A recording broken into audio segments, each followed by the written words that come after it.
Bonjour, dans cette vidéo, je vais vous montrer comment fonctionne le module urbanisme de Limitaddict et on va réaliser ici ensemble une déclaration préalable. Donc, je vais aller dans le module administratif de Limitaddict, lancer le module d'urbanisme et créer un nouveau document d'urbanisme. Donc là, je choisis mon document, ma déclaration préalable. Je vais l'appeler DP créer.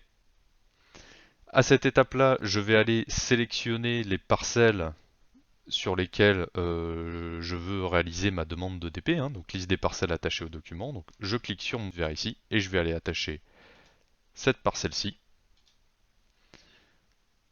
et celle-ci également. Voilà, je vais faire sur ces deux parcelles. J'ai sélectionné les parcelles concernées, je passe à l'étape suivante.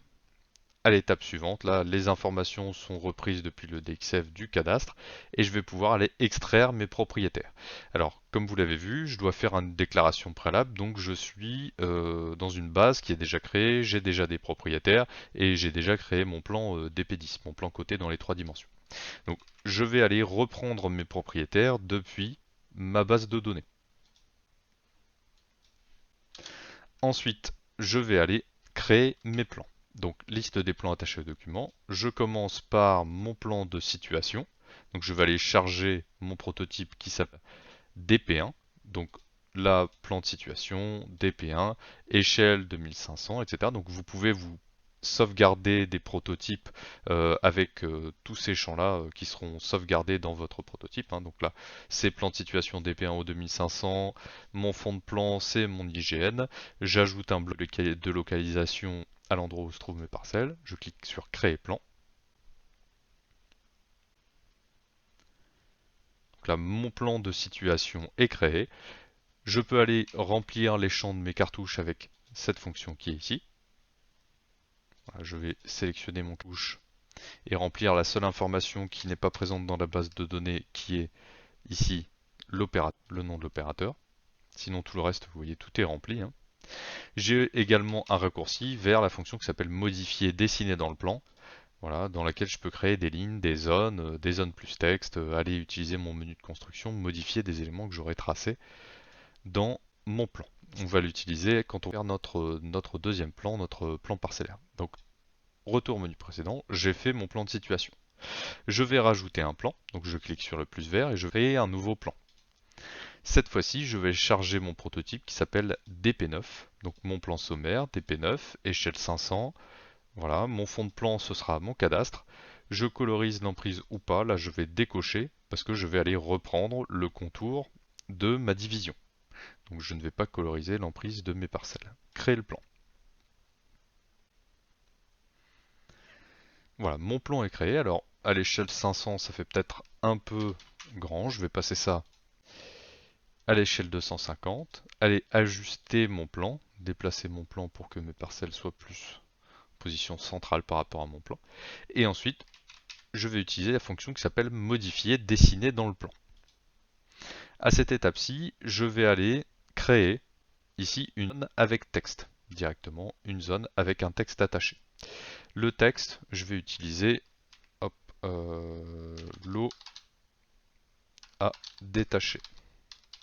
Par exemple, je prends mon motif de zone qui est ici, mon prototype de texte qui est là, avec flèche ou simple, je clique sur mon plus vert et soit je digitalise la zone qui va correspondre à mon lot à détacher, soit je reprends un contour de masse. Donc là, je vais cliquer sur reprendre contour d'une masse existante dans la base. J'ai ma masse de division qui était présente dans mon plan DP10 qui était présent à l'écran au tout début de la vidéo.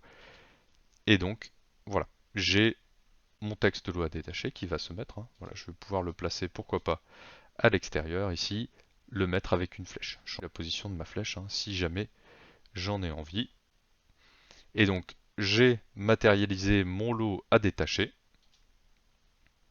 et j'ai réalisé du coup mon plan sommaire des lieux. Je peux faire retour au menu précédent.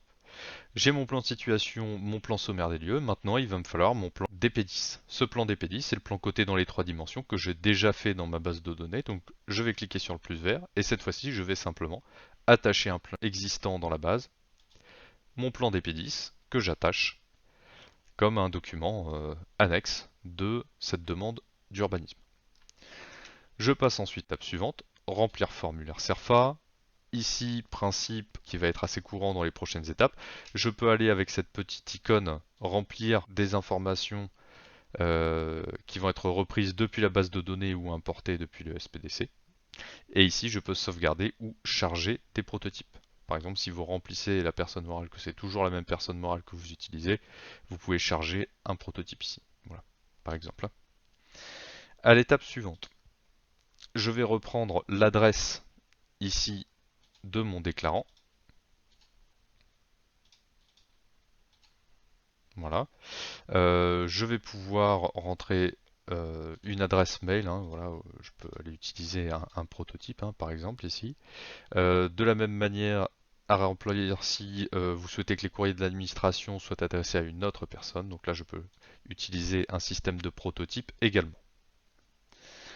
À l'étape suivante, je vais aller reprendre l'adresse exacte de ma parcelle. Donc là, je l'importe depuis les données du SPDC directement. Et juste en dessous, je vais remplir les parcelles cadastrales concernées.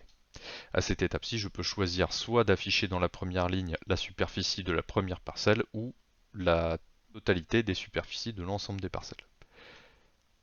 Voilà, donc je reprends mes deux parcelles. À l'étape suivante, je vais aller décrire mon projet.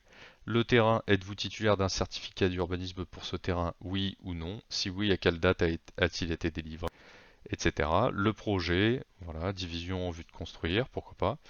Information pour l'application d'une législation, projet dans le périmètre d'un site patrimonial remarquable ou d'un monument historique. Participation pour voirie et réseau, si votre projet se situe sur un terrain soumis à la participation pour voirie et réseau. D'accord, donc là, information à remplir pour remplir le SERFA. À l'étape suivante, j'ai la liste de mes documents à joindre, donc DP1, DP9, DP10. Ça, c'est dans les cas spécifiques où on subdivise un lot de lotissement. Finaliser à champ signature, ici pareil, système de prototype. Je vais aller charger un prototype, voilà, à caler, et champ signature, mon nom à moi. Étape suivante, je vais pouvoir aller générer les informations pour faire un bordereau d'envoi. Donc si je ne fais pas de bordereau d'envoi, je décoche ça. Si je souhaite générer automatiquement un bordereau d'envoi, je le coche. Première étape, je vais remplir des informations et les reprendre depuis la base de données. Donc là, la commune destinataire, etc. Les informations qui se remplissent.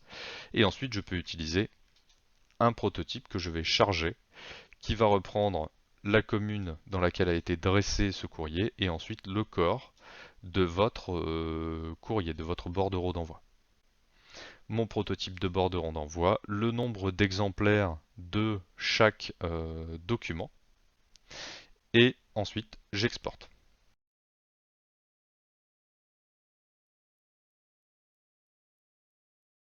Voilà, donc je mets ça dans urbanisme. Voilà. Et donc j'ai un PDF qui va reprendre mon SERFA complété avec les informations qui ont été reprises depuis la base de données.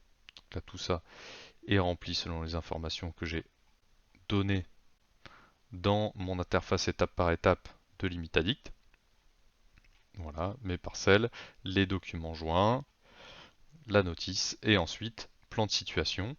Voilà, plan sommaire, ici avec mon lot à détacher, mon plan DP10 et mon bordereau d'envoi. Alors le bordereau d'envoi est également généré au format Word afin que vous puissiez le prendre et le modifier si jamais vous en avez besoin. Donc voilà comment faire une déclaration préalable avec le module urbanisme de l'Imitadict.